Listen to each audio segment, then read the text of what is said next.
ने 30 दिसंबर को शाम में यह ई पेपर पर न्यूज जारी किया है जो काफ़ी एक्सक्लूसिव है, या यानी कि चौंका देने वाला। देखिए, यह न्यूज है सीबीएसई बोर्ड के एग्जामिनेशन 2025 को लेकर।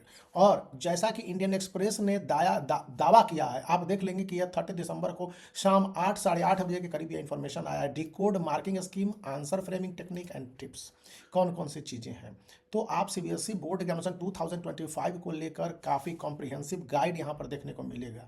और यह क्रूशियल है, काफ़ी इंपॉर्टेंट है। क्यों? क्योंकि जब तक आप ये नहीं जानेंगे कि बोर्ड एग्जामिनेशन है क्या, बोर्ड एग्जामिनेशन को किस तरह से सॉल्व करने हैं क्वेश्चन पेपर को, कि मार्क्स ज़्यादा से ज़्यादा, यहाँ पर पढ़ना इंपॉर्टेंट नहीं है, अपने आप को मार्क्स के लिहाज से साबित करना इंपॉर्टेंट है। आपको कहा जाता है ना कि single piece of paper can not decide your future. यहाँ पर वो सिंगल पीस ऑफ पेपर आपके फ्यूचर को ही डिसाइड करने जा रहा है। क्योंकि सब पूछेंगे 10th के एग्जामिनेशन में कितना मार्क्स आया, या फिर 12th के एग्जामिनेशन में कितने मार्क्स आए, तो लोग पूछते हैं। तो इन बातों को जानिए। सबसे पहले आप इसको देख लीजिए, तब मैं आगे बढ़ता हूँ। इसको कि बताया गया है, नीलिमा कामराज ने लिखा है कि मार्किंग स्कीम सीबीएसई का हर साल चेंज होता आया है, और इस बार वेल स्ट्रक्चर्ड है, स्टूडेंट फ्रेंडली है, स्टूडेंट का अगेंस्ट में नहीं है, और इंश्योर कर रहा है फेयर और ट्रांसपेरेंट असेसमेंट को।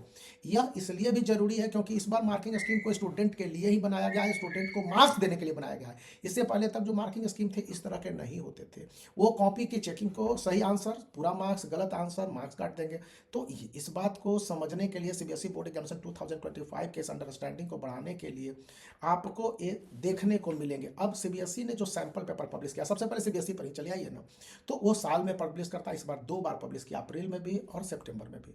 इस बार नवंबर में, आप लास्ट दिसंबर के फर्स्ट में आप देखे होंगे 10 से 12 दिसंबर के बीच में 180 नए सैंपल पेपर को सीबीएसई ने जारी किया। क्यों जारी किया, क्यों जारी करने की जरूरत पड़ गई तीसरी बार सैंपल पेपर? तो आप सरप्राइज ना होइए, जानिए कि सीबीएसई ने ऐसा इसलिए किया क्योंकि एग्जामिनेशन के कॉपी की क्वेश्चन की जो सेटिंग होनी है उसके लिए नए पैटर्न की जरूरत थी, पुराने पैटर्न की जरूरत नहीं थी। याद रखना है, क्लास 10th के लिए competency based question 50%, class 12th के लिए 40% है, असर्शन एंड रीजन है, टेक्स्ट बेस्ड क्वेश्चन है, रेफरेंस टू कंटेक्स्ट क्वेश्चन है। ये सारे क्वेश्चन है जिनके लिए ऐसा करने की जरूरत पड़ी। अब हम लोग देख लेते हैं कि किस तरह से ये सारे वर्क हुए हैं।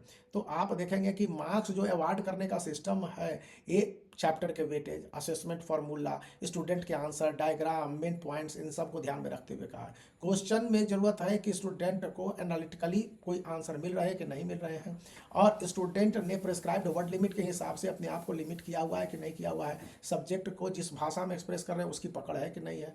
अब इसको आप देखते हैं तो कई पॉइंट पर चले जाते हैं कि सीबीएसई के तुलना में अन्य बोर्ड हैं जो अपने क्वेश्चन पेपर को आसान रखते हैं, सीबीएसई लेंथी क्वेश्चन पेपर बनाती है और अलग अलग तरह के सिचुएशन में क्वेश्चन बनाती है, कोई हिंदी में, कोई इंग्लिश में, फिर हिंदी में भी करीब 25 तरह के क्वेश्चन देश भर में बांटे जाते हैं। तो उन तमाम क्वेश्चंस को इस बार यूनिफाइड करने के साथ साथ क्वेश्चन के आंसर बताने के तरीके को भी चेंज किया है।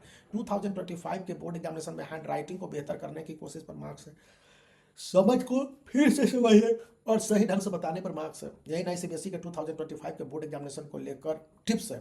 Explain, analyse, complete and justify जैसे क्वेश्चंस के आंसर्स को देने हैं, और ऑर्गेनाइज और answer in the proper way में क्वेश्चंस के आंसर को ऑर्गेनाइज करना है, जहां पर जरूरत हो इम्फेसाइज भी करने हैं, और ये भी बताने हैं कि क्वेश्चंस किस तरह से हैं और उसके आंसर को आपको देना है।